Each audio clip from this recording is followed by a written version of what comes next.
ఓం నమ శివాయ. ఓం శక్తి సదాశివం.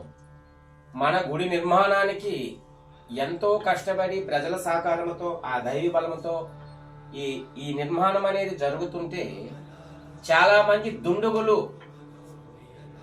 ఈ గుడి పైన కన్ను వేసి నిర్మాణం జరగకూడదని చెప్పి ఎన్నో ప్రయత్నాలు చేస్తున్నారు. కానీ ఆ అమ్మవారి దీవెనలతో ఈ రోజుకి ఇంత నిర్మాణం జరిగింది.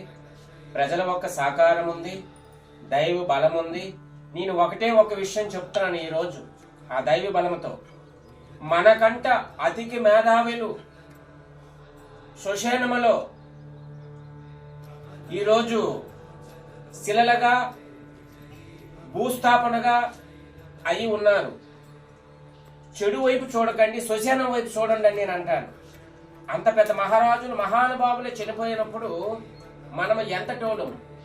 మీకు తగితే తగినంత సహాయం చేయండి, మంచి చేయండి. కానీ తినే కూట్ల మట్టిపోయిపోకండి నాయన. మీ కర్మ మీ బిడ్డలకు తగులుతుంది, బాగా గ్రహించండి. మీకు చేతనైతే సహాయం చేయండి, చేత కాకపోతే మీ దారిని మీ బిడ్డ పాపలతో సంతోషంగా మీ కుటుంబంతో ఆరోగ్యంగా ఉండండి. దైవం జోలుకు రాకండి.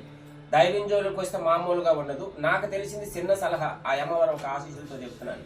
ఓం నమ శివాయ. ఓం శక్తి సదాశివం.